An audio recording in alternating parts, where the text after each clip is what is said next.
All right, well, everyone, welcome to this Ask Me Anything question. Reddit kind of requested it that we do one, and obviously I'm quite happy to oblige. So, guys, if you have any questions and you're currently watching live, you can either use Twitter or you can use the Reddit thread in order to ask me whatever you want to know, and we'll go through the answers and questions not only on Reddit but also on Twitter. We'll start on Twitter for now because I think it has a few more questions. So, the first one is. I kind of am going to skip a few sometimes, but let's just talk about the first one. Tone Superline by Khaldor. What's it like to have the most beautiful eyes in esports? I actually take this as a compliment, but yeah, I actually did never compare my eyes to anyone else in esports, so I don't know. Yeah, let's go to the little more serious question about Jakob Poulsen, who actually follows my streams quite frequently. I know that he is a frequent viewer. Do you like living in Korea, and could one ask you for advice in the future? I want to live there myself after my education. Well, I really like being in Korea. It's nice. I'm not quite sure if I really want to spend the rest of my life in Korea, so for me it's currently just something that I want to do for the next few months, maybe even for the next few years.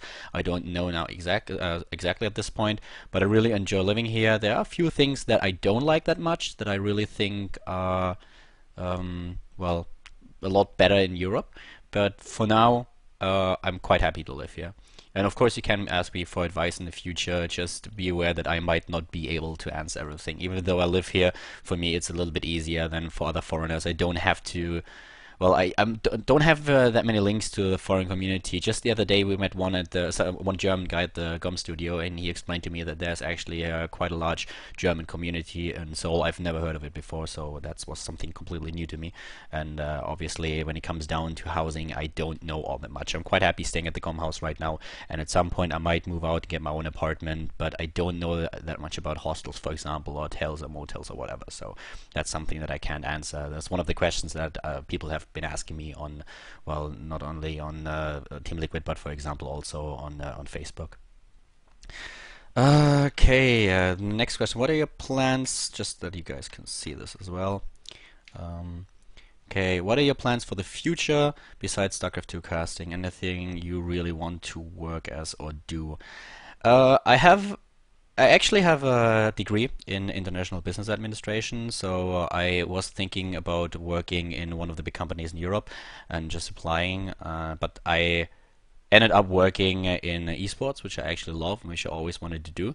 For now, my plans are to cast StarCraft 2 for as long as I can, to be involved in eSports for as long as I can, and after that we'll see if I just get a regular job or what exactly I'm going to do. That's the one thing about eSports that's a little bit weird, because you kind of have a lot of options. There's a lot that could happen, but you never exactly know how long you can be a commentator, how long you can live in Korea, for example, and how it's going to evolve if anything happens to esports in the future. So right now, I'm quite happy with what I do, and in regards to the future, we'll see what happens. I'm actually pretty flexible in regards to those things. How do you always stay positive and productive? You're one of the hardest working and happiest casters I've ever seen. I'm not always positive. Sometimes the negative feedback that you get with me, it's like the feeling that I get with a lot of the feedback that I receive is that people will either love me or hate me. That's at least like there are two groups. There might be a middle ground, but those usually don't post. And I also receive a lot of negative feedback from people that don't like my casting or don't like my style. Some don't like my voice, something that I can't really change. So sometimes it's really hard to stay positive because the negative feedback will always stick with you. I talked with Nanio about this for quite a while because we were kind of on the same opinion, and he also said that if he reads a lot of positive feedback, he kind of forgets about it, but the negative things, that's what kind of sticks with him. And I had that problem in the past as well. But when I just see how many people tune into my streams, how many people actually watch me when I do a private stream or just give me feedback on Twitter, on Facebook, that's when I realize, okay, there are a lot of people out there who really like what you do. You have a lot of fans, and they really appreciate it as well. And that's something that I can always rely on. And as long as I have those fans, those people that really like what I do, I can always rely on them, and just they give me strength. And really loving esports. I like esports. I like StarCraft 2, and it's not only about the game; it's about the scene as well. Just how it develops. Like at IPL, you have Scarlett, the girl who is able to beat not only a few Koreans, but is now doing a really great job at Eclipsia. You have other peoples popping up, like Maru, for example, Maru Prime, a 14-year-old guy that I would love to cast in like 5 years and 6 years and see how he's developing. And this is something that is really intense and that interests me quite a lot. So that makes for me very, very exciting, and I think if I can transcend this excitement to my viewers and to my stream, that's something that really helps, and helps me to be excited as well about the game. So it doesn't even get, it will never get boring, just because it's not only about the game and the strategies and how the metagame involves, but it's also about how the StarCraft 2 scene and the esports scene itself develop. Another question by Ben Bakalovic. Hey Khaldor, how do you feel being so long in the business? And if you compare yourself to others, you're actually quite old. That's true. I think Vidra is older than me. There are a few casters that are older than me as well, but that's definitely true.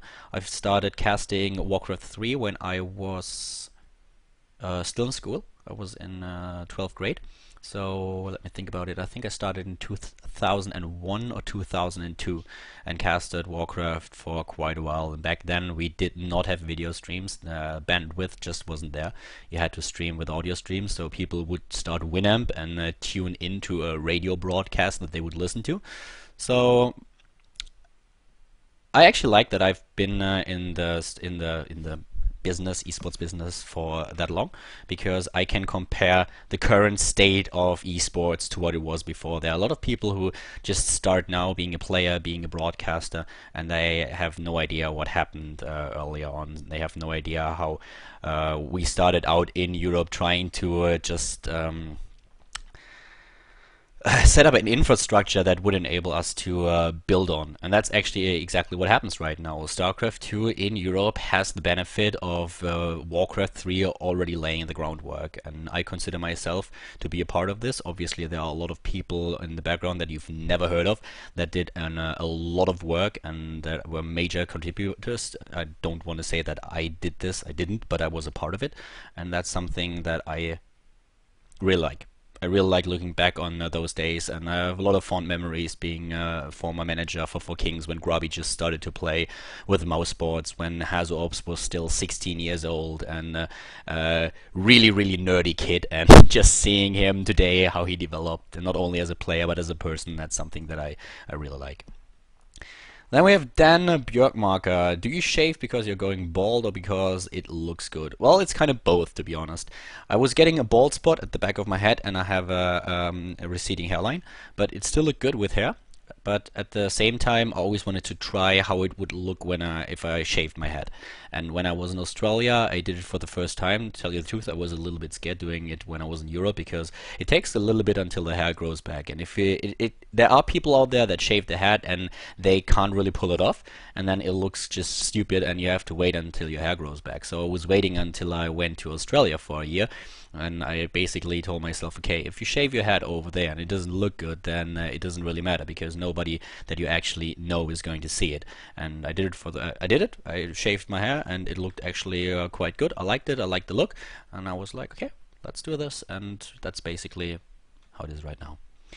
When I did start that, to Google Khaldor turns up a lot of pictures of Vin Diesel. That started when I casted in German, and I was sitting in the studio, and apparently one of the postures that I had at this time looked pretty much like one of the pictures that Vin Diesel had on on the web, and people started to do this comparison picture, and it looked actually really funny, and that's when they started calling me for a while like the German Vin Diesel, so it was pretty funny. How much did StarCraft 2 change your life? Do you plan to stay in Korea and find a girlfriend, and you have one? Do you prefer Asians? I don't have a girlfriend. I think that Asians, especially Koreans, are really good looking. They are beautiful women, really gorgeous. At the same time, I don't like that they are quite submissive in comparison to Europeans, and very, very shy. I like it if a girl is cheeky, and yeah, so much for the Korean women, at least for now.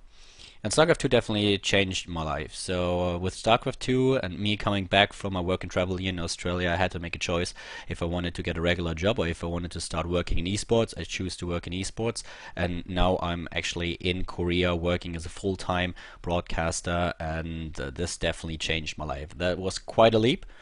And right now I plan to stay in Korea for a while. I already had offers in the past to go to different countries and cast there, but I declined. I said, okay, I want to stay in Korea right now and cast here. So yeah, I'm for now, the plan is to stay in Korea. All right, let's do a little bit of answering on the Reddit post that we have. Okay, a quick note to Khaldor. I think you have to write your response in this thread as well as answering live on stream, so people that's not familiar with esports, not watching a stream, can also take part of your response as well. That's not going to happen. I can't answer on stream and at the same time type in that. So I'm sorry, but that's just not going to work. How does the StarCraft scene compare to that of Warcraft 3? Well, it's a lot bigger. There's a lot more money involved, and there are a lot more offline events. So I really like that back in Warcraft 3 the scene was a little bit smaller, and therefore you knew all the people that participated in it. So it was pretty nice, but right now I like how it developed. Warcraft 3 was awesome. I loved Warcraft 3, but I'm pretty happy with StarCraft 2 right now, and there's just so much more going on. In Warcraft 3, events were a little bit more special. For example, the World Cyber Games. This was a huge deal. When we had the World Cyber Games in StarCraft 2, I didn't care at all. I watched the streams, but at the same time you had MLG, IPL, there was GOM TV with the GSL, and the WCG was just something that happened. It was one of many things, whereas in Warcraft 3 all those big offline tournaments were really rare and really exciting. So now you have this many, which makes them maybe a little bit less exciting, or not less exciting, but maybe not as prestigious as it was back in Warcraft 3. So it's just that the whole scene is growing and involving a lot more people. When did you start? Okay, that's something that we already had. How do you feel on the difference between analytical and play-by-play casters and the combinations inherited? And how do you feel the types work as solo casters? Okay, that's something that I should probably elaborate a little bit on, because it's one of the topics that I want to talk about a bit.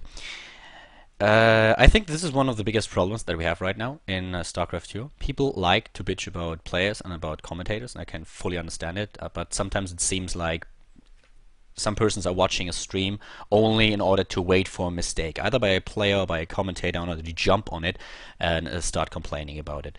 The thing is, in my opinion, you should not always think in like black or white. There's not only analytical and play-by-play. There are people that try to do both, for example, or at least trying to find a middle ground.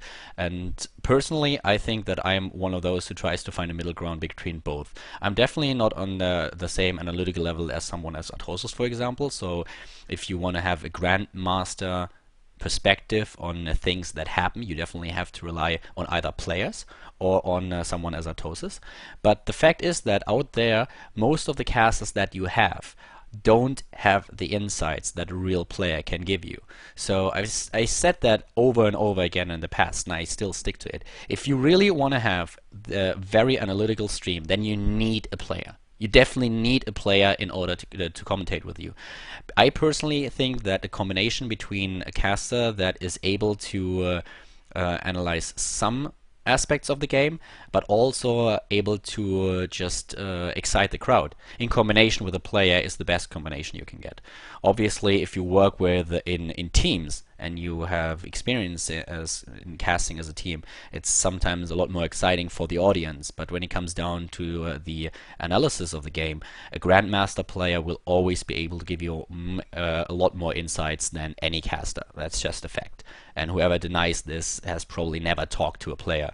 Because if I, for example, talk to players when I see them play, if I talk to Naniwa about the game and watch him practice in order to play next Wednesday on against MVP, he just mentions things that I would never see.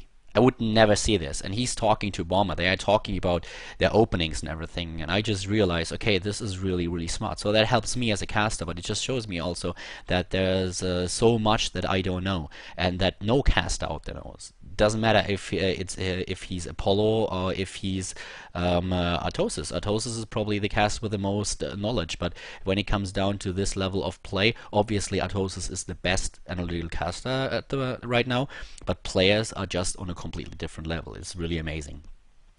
Uh, but I personally, for example, when I listen to a stream, I also want someone who gets me excited about the game, who gets kind of the story straight, because it's not only about the single game that we see. It's about the circumstances. Is it a final? Did they meet before? Is this actually a game that really matters, or are we in a group stage where the game is not all that important anymore? I want someone who gets me excited about what is actually happening, and if you have someone who is able to make the game a little bit more exciting, even a simple 4-gate can turn out into an amazing game. And so I think that we actually need both. There are people out there that really love analytical casts.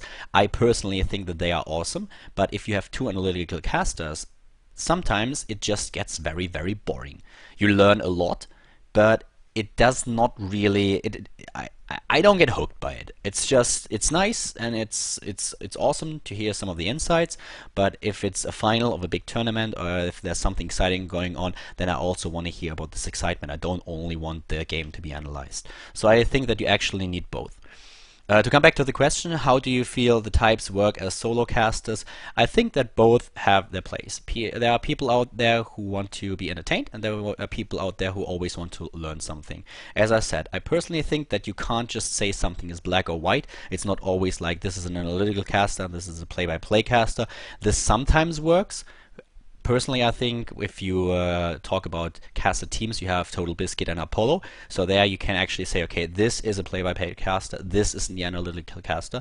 But in a lot of situations, you have both casters with knowledge that they can throw in. If I cast with Wolf, for example, I definitely have a lot more knowledge about Zerg than Wolf does. But as soon as we talk about Protoss, the situation is reverse. Wolf has so much more knowledge about Protoss that I just can't compare to it. I can try to rely on the casts in the past, on my experience, and we can bounce ideas off each other. But that's something that you just have to realize at this point. It always depends on the situation, on the races being played, on the maps as well. So it kind of shifts. Okay, let's get back to the questions. When do you feel you made it big as a caster that led you to getting employed by GOM? I already told the story in the past like 1,000 times how I started to cast in English, and I think that's probably something that we should mention here. But the one thing that will always stick with me is the World Cyber Games 2008. This was back then when I still casted in German, so I was still commentating games in German, but I was the on-site caster for the World Cyber Games, and this was a big thing.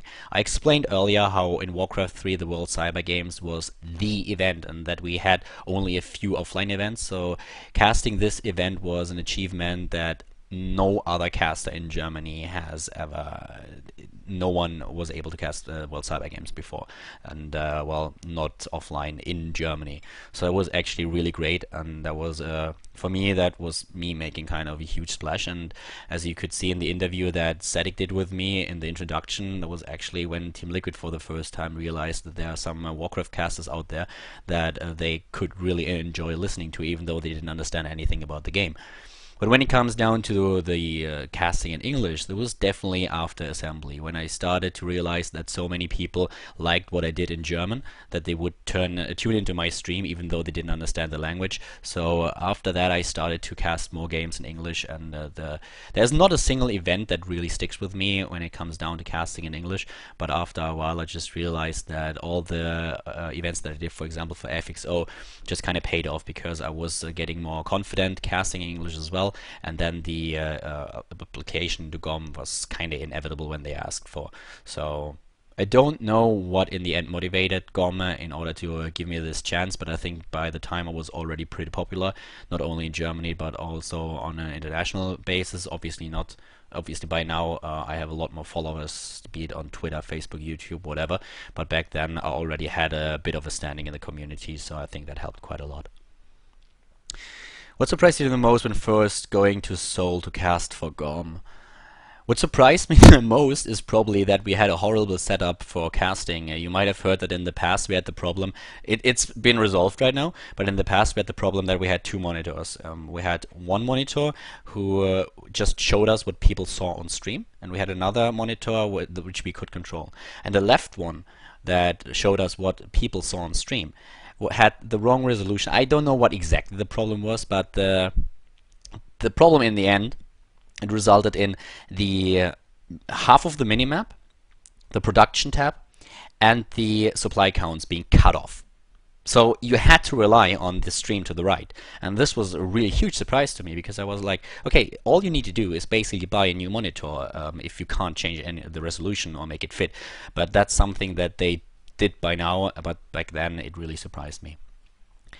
How many times and how many hours a week do you work out? Well, right now I spend actually a lot of time at the gym. I basically go to the gym every single day. I don't always do weights, but well, I do weights like 5 times a week at least, and also a bit of cardio. I don't know how many hours I actually spend in the gym a week, but I think that per session it's probably like 1.5. Was going to Korea and casting GSL your biggest StarCraft 2 related dream? Well, the thing is, it wasn't only a dream in StarCraft 2, that was already something that I thought about in Warcraft 3. Obviously, in Warcraft 3, there was no chance for me to go to Korea and cast Warcraft 3 because the Koreans didn't really care all that much about the game. There were a few Koreans playing it, and they were amazing at at Warcraft 3, but it was nothing compared to StarCraft Brood War. This was the big game in Korea, but I always wanted to go, especially when the first Europeans started to go to Korea and started to practice here. Gobsoin, when do you come back to Germany? Do you mean for good? I actually don't know when I will go back to Germany for good. I have no idea. But I will visit Germany, I think in June. That's probably what's going to happen. For 2 or 3 weeks. I will go to Berlin and to my kind of hometown where I studied, Mannheim. My hometown is actually St. Leon Roth and Waldorf, which is nearby, but well, one of the big cities in the area is Mannheim, and that's actually where I studied.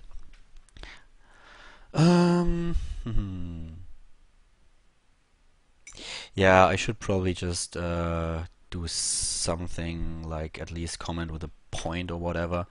Like, let's just go for a done.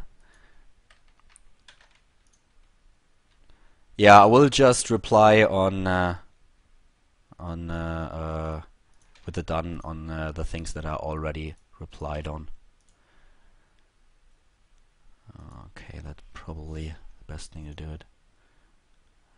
Am I being reported for spamming now? Ooh, I hope not. It says posting, but doesn't do anything. Okay, thank you very much to Yurik Harmon, by the way, for pointing this out. This is definitely something that I should do. If all of the pro gamers were in the GOM studio, which was collapsing, and you could only save one, who would it be? This is actually this is a good question. This is a really funny question. Also, it's only the pro gamers. It's nobody else, no casters. All of the pro gamers. That's a tough one. Like the Koreans, or? Okay, I will answer with all of the Koreans. Let's just go for everyone who is currently in Korea.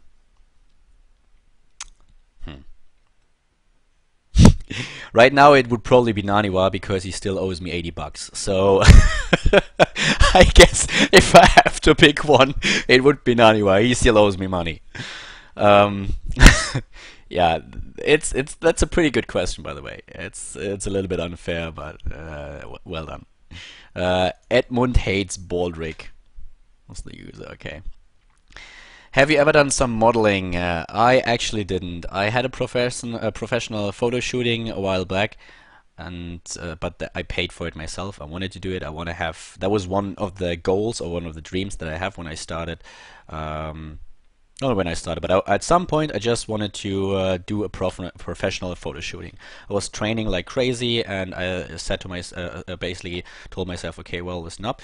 I saw a picture of a friend of mine female friend of mine. She took pictures of herself for like black and white pictures and in the studio for her boyfriend. And those pictures, she was really good looking, but those pictures just blew my mind. They were amazing. And at this point, I said, okay, I want to have something like this. I want to have something like this and just train for 2 months only to do the pictures, be on a really heavy diet, and that's something that I did, and I was really pleased with the results, so I did it again, and I'm planning on doing it again in the future. And yeah, I was really happy with this. So that's, I've never done like professional modeling. Alright, this question is done. Walk us through your daily schedule with all the things that you cast at crazy times. Should be quite different from a normal one. The problem is I don't have a schedule. I really don't have one. It depends on what I do. As you mentioned already, there are a lot of European tournaments that I cast where I have to wake up in the middle of the night. So it's all that's one of the things that you have to consider.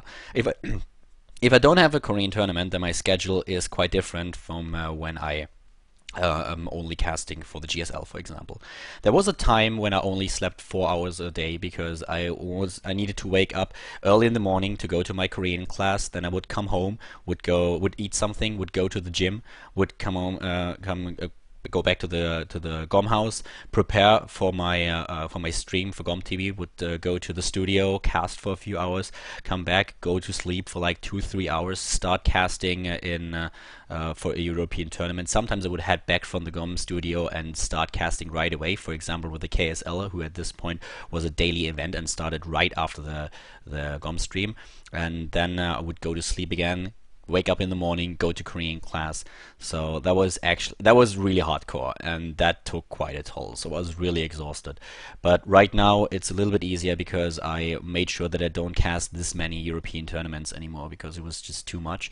But I don't really have like a schedule because it depends on, do I cast a European tournament at this time? Do I have to go to Korean class, which right now is not every day a week, but only 3 days a week, and which helps a lot. And so that's something that you have to keep in mind. But usually what I do is I try to sleep 6 to 7 hours and go to the gym every day, or at least every second day. I prepare for my Go matches, obviously, talk to the players as well, have a lot of emailing to do, of preparing stuff online, and also with a homepage that I want to have. I have a pre-page right now, but I want to have like a proper homepage where people can give me feedback, where they can get information about me, where they also see my schedule and see the latest VODs or something like this. So that's something that I'm working on currently. One of the projects, there are a lot more, but this is one of the most time consuming at the time being. So that's basically what I do. But right now, as we only have one Code A stream a week, which is pretty comfortable for Wolf and me, I have a lot more free time, so I can read. I'm a huge fan of books. I love reading. I love reading fantasy series, and also I could catch up on some movies. I could spend a little bit more time learning Korean, and that helped quite a lot. Was catching up with friends in Germany and in Europe in general because I kind of neglected them. I did not really have the time to talk to them on Skype or to write them on Facebook all the time, and that's something that I did since IPL. IPL was kind of the moment when I said, okay, if after IPL I want to take it a little bit more easy because it was just too much. And IPL was really a great tournament, but for me it was quite a problem because of what I already mentioned. Well, not today, but in recent interviews, I was sick. I was feeling really bad. Had a high fever. Nearly fainted during an interview because my metabolism just suddenly completely collapsed and everything went black. But yeah, so after IPL, I took it a little bit easier, and that's what I'm currently trying to do. So I don't really have a schedule, but I try to fit in as much as possible. And usually I read up on feedback on Reddit, on Team Liquid, on Twitter. Try to respond to people. It doesn't always work out, but I really try to read everything that people say about me so that I know what's a problem for my viewers and what they think I should improve on. Obviously, there are also a lot of idiots out there who will just complain about everything that they hear, but you kind of have to filter what kind of feedback is really something that you kind of work on. If a guy is just posting like, oh my god, his voice is horrible, as mentioned before, that's something that I can't really change. Done. Okay, you replied. Oops.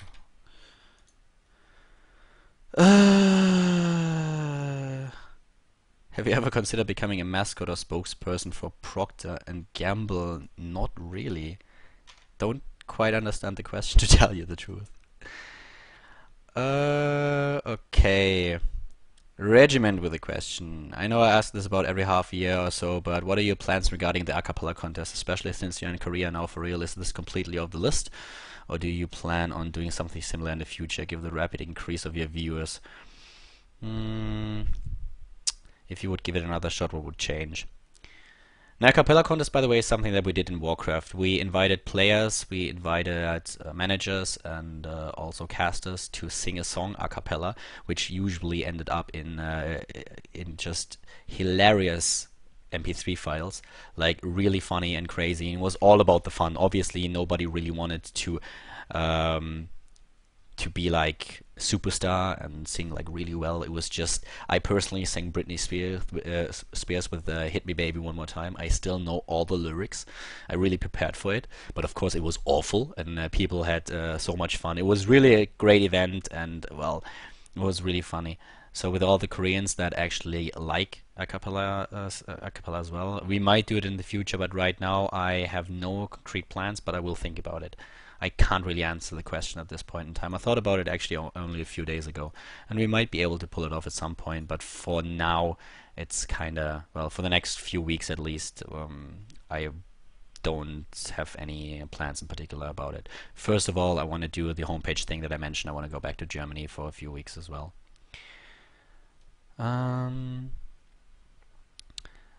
What's your opinion on the drama surrounding Kat's pajamas recently uncovered lies?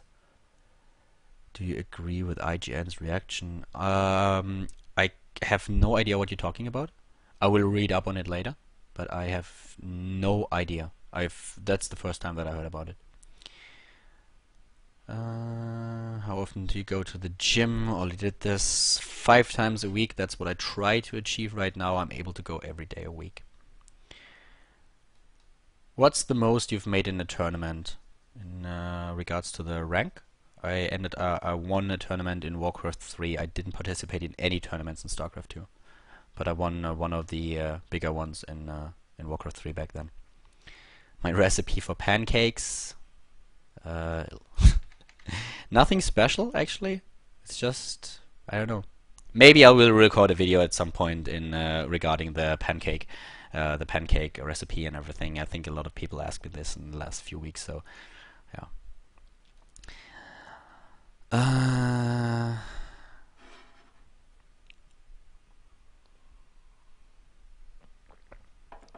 At your level, is casting something that pays well enough that a 40-hour work week could support a family? Yeah, I think so.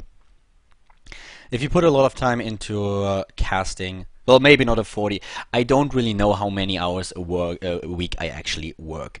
Back in Germany, when I did not only casting but a lot more stuff, I worked like 60 to 80 hours a week. Right now, when I think about it, it's probably a bit more than 40 because of course it's work, but it's also fun. So it's not like that everything that I do that I actually think about it as work. There are some things when you have appointment or when you have a cast and you actually don't feel well or you don't really want to do it, then it kind of starts to be work or to become work. But it's not like when I talk to a player and we analyze something, or when I don't know, do something like this right now where people just ask on Reddit, hey, we would like to have an AMA with Khaldor, and I read it and I say, okay, well, let's do it, and I have time in like 4 hours, so let's just start it. That's not something that I actually consider work, whereas you could argue that it's something to increase your fan base or whatever. So for some people this would actually be work. They would be like, yeah, I had to work, I had to do this, but therefore it's a question that you can't really answer. But in regarding the question if you can support a family by casting on my level, I actually think so. I don't need a lot. That was something that I kind of realized in Australia as well. I don't need a lot of stuff. I'm content with a few things. I don't have to have a fancy sports car. I don't have to have a big ass TV, and there are a lot of things that I don't really need. I'm quite content with what I have. I like my situation as it is right now. I know that if I had a girlfriend, for example, or if I was planning on starting a family, that would not suffice. I would have to get an apartment, and of course there would be a lot of other things that you need to do. But as it is right now, I can save up some money. And it's not that I'm getting rich or anything, but I can always save up a little bit of money. And I think if you put in a lot of work and you're actually two people, you can support a family. I actually think so. Who's your favorite to win Code S this season? I would love Naniwa to win it. I know that it's probably not going to happen, but I would love to see a foreign Code S champion at some point. And this is one of the things that this would be great if this would happen while I'm still in Korea. I would love it. And Naniwa has a good shot at defeating MVP. He might lose, I don't know. But, well, winning Code S, a foreigner taking Code S, that would be amazing. Casting with Atosis is a blast. I really enjoyed it quite a lot. He's a great person. It's easy to cast with him, and it was a lot of fun. I hope that we will be able to do it again in the future. What do you think about the Brood War Pro switch to StarCraft 2? I think it's going to be very, very interesting. I'm not quite sure if all the Brood War players will make the huge splash that people think they will. Obviously, there are a lot of exceptional players that will do very well in StarCraft, but I don't think that the situation will occur where suddenly we will see that the top 20 are only Brood War players. I don't think this is going to happen. And with Brood War players, I don't really talk about the people that already switched over or played Brood War in the past, because with this kind of logic, you could also argue that we have a lot of Warcraft 3 players out there like Naniwa, like Stefano, and well, Thorzane, for example, as well. But I talk about the players that are still playing Brood War right now and are completely focused on it, and if they are going to switch over. I think it's going to be very, very interesting. And this is something that really excites me. The Brood War players coming to start StarCraft 2, so that should be pretty good. Alright, we're gonna look at Twitter now, as we did the first few questions on Reddit, so let's see some of these tweets. And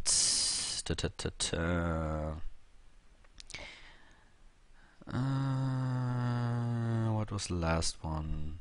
This one. Okay. So, Dan Björkmarker, how many live in the GOM house and for how long do you intend to stay? Right now in the GOM house are staying Slog, Desro, Major, Death Angel, a Korean manager, and myself. And I intend to stay here, well, I don't know, for as long as possible. I work for GOM, I have my own room. They say they are okay with it. I might get my own apartment at some point, but right now I don't see a reason to get one. I'm quite happy with where I am. It's a short walk to the GOM studio. I have access to all the major subway lines and everything, so I'm quite happy with things as they are right now. And if I have a reason to leave, I will get my own apartment, but for now it's good as it is. Bill Bear, Khaldor, what has been your favorite game that you've casted at the GSL? That's a tough one. Let me think about this. The favorite game, a single game that I've casted. Obviously the first thing that kinda comes to mind are final games, like for example GSTL final matches. If you would have asked me what's the most exciting day that I had at GSL, I would probably have answered the Blizzard tournament. That was really exciting, especially casting, for example, Stefano and seeing how well he done in the first games, and then his fall when he lost the last few matches and was not able to make it out of the group. But the GSDL finals with the parting against Marine King, this was probably one of the most exciting matches that I had so far, and especially with the disconnect, it just added a lot of... Well, it was a very controversial game, let's put it to this.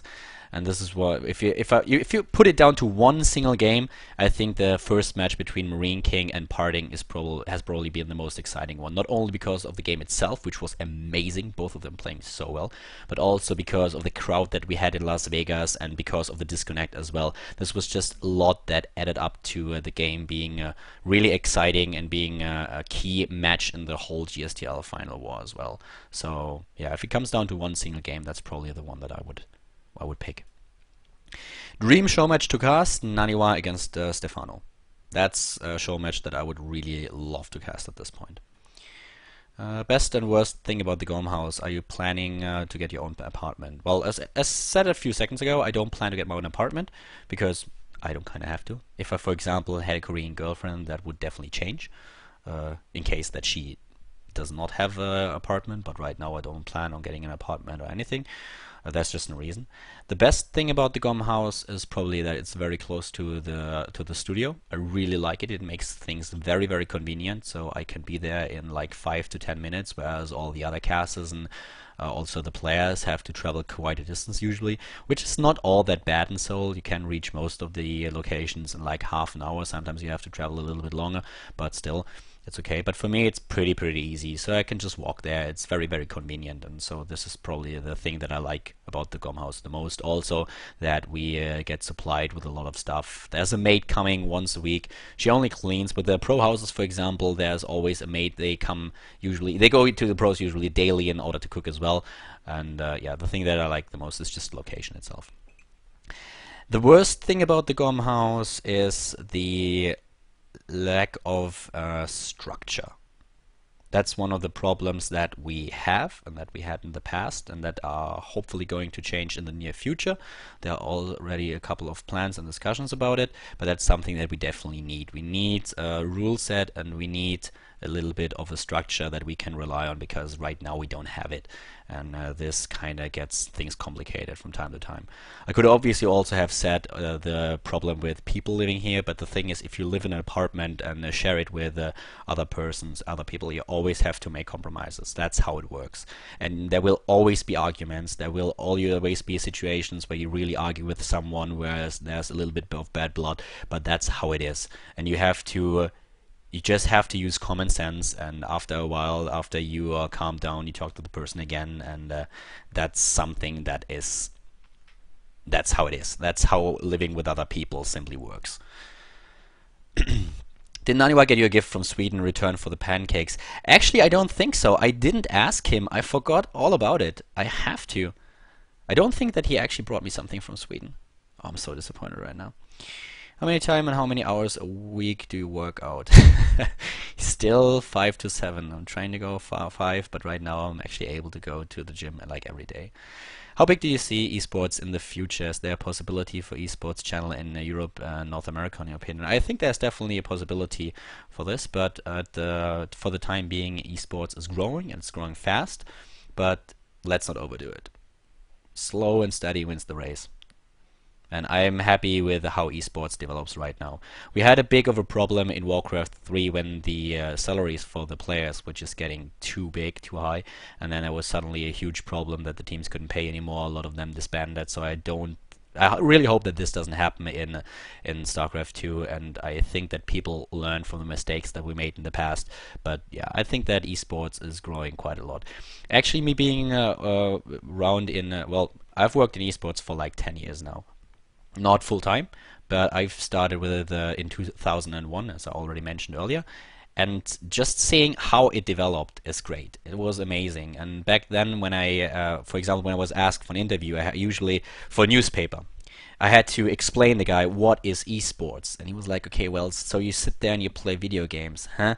And you had to explain him everything, like how it works, what shoutcasting is, what you do, why there are people watching this, and what's the difference. They might have been, sometimes all they knew was Tetris. And now try to explain to a guy who thinks that video gaming is Tetris what exactly a RTS game is and how esports works. You can always compare it to sports, but it's really hard to pull off. If I give an interview today, then most of the guys that interview me actually played StarCraft, played Warcraft, played Command & Conquer, Counter-Strike, know about esports, some even know the player names. There has been an article in a German newspaper just 2 days ago, and the guy who wrote it is actually an esports fan. He knows all about it, and he wrote an amazing article. It was actually printed in one of the newspapers in Germany, and this is just the level of recognition we get now, and the acceptance in the community, and well, is getting a lot better. So that's something that really improved quite a lot, and I'm happy about it. So I think that esports is growing, and I think it's a good thing, and I think it will continue growing. What are some of your favorite things to do in Korea when you're not casting StarCraft 2? Well, I actually like going to the gym. For me, going to the gym is taking a break. I can just put in my earplugs, my earphones, listen to music, not think about anything at all, just sit there and do my thing, and yeah, that relaxes me, kind of relaxes me. But besides, I like to go to the cafes here. We have a couple of really good cafes. Where I usually go. They are different from the cafes that you know from Europe, so you can't actually like buy breakfast or anything like it. It's more like these chains that you have, not only Starbucks and Dunkin' Donuts, but a lot of smaller chains like Idia Coffee. There's Café Pascucci, which is, in my opinion, like I would say French. So a lot of those cafes, and it's actually quite nice. So that's something that I like to do. Wolf and I always meet up at Dunkin' Donuts, which is nearby the studio before every cast. It's kind of become a habit of ours, and we just talk about the players, and it's really nice. So sometimes I just take my ebook and go to one of the cafes and stay there for a while. And well, this is basically my first spring in Korea, and the weather is really nice. So I'm not quite sure what I'm going to do now, but I might find a few places that I will go to in the future in order to get a read. Could you elaborate a little bit more about what you don't like about Korea? Okay, I will. I actually wanted to do a video about this. I will probably do it in the near future, but that's one of the things. Some of the things that I don't like about Korea. There are a lot of things that I love about this country, but one of the things that I don't like at all is the spitting. It sounds stupid, but it's really gotten to a point where it's not only annoying, but it's really disgusting. People will spit everywhere. It's like you are in a neighborhood where there are a lot of really like little wannabe gangsters that think it's cool to spit on the ground wherever they are. And in Korea, this is really atrocious. So every guy and also the women, they will just walk around here and just spit on the ground. And it's not just like spitting, but they really enjoy it. It's like it's so disgusting. You have no idea. This sounds like really, really stupid or funny, but if you witness this every day and you walk towards a person and he or she passes you and at the same time they are just like spitting right next to you, it is so disgusting. It's unbelievable. And I couldn't believe it when I went to the gym that I'm currently going to, and I went into the showers and they did the same thing again in the showers. I was really so disgusted. I was like, are you serious? Are you actually serious about this? It's not even the spitting, it's the sound. It's like, it really gets me going, and it's just so frustrating. Another thing that is quite annoying in Korea is that in matter of hygiene, I mean, usually the Asian countries are supposed to be really like clean, which is also, depending on where you go, the case in Korea. But sometimes, like with the spitting and everything, it is really weird. There are two pools in the gym, and suddenly one of the guys enters the pool, like an older guy, and starts shaving. And I'm like, what the fuck are you doing? I don't want to sit here in the middle of your and you just shaving in the middle of this pool. So sometimes it's really like weird. It's small stuff, but it adds up over time. It really adds up. That's the things that I really don't like. There are other things that, for example, I miss compared to Europe, but that I can cope with. Like, for example, they don't have breakfast. They just doesn't exist. If you eat in Korea, you still eat rice stuff or soups or whatever.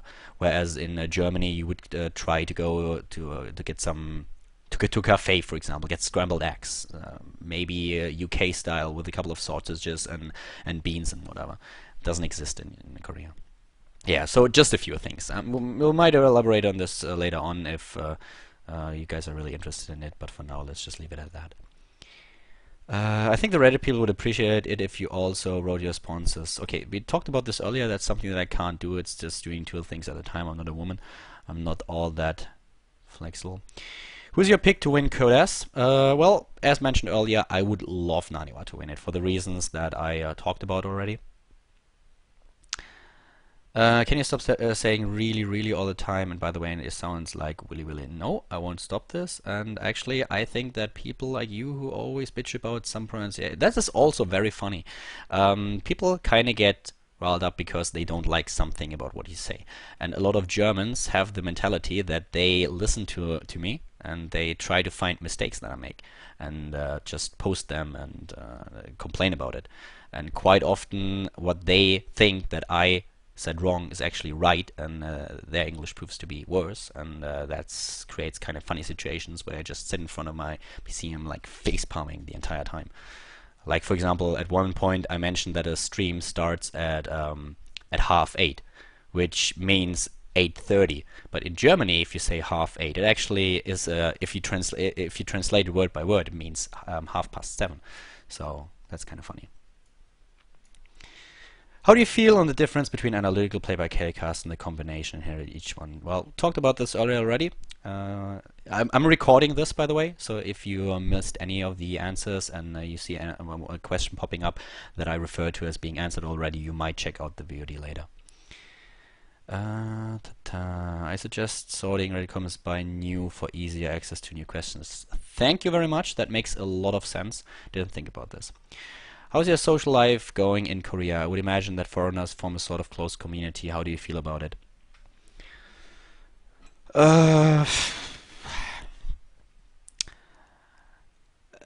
Not an easy question to answer.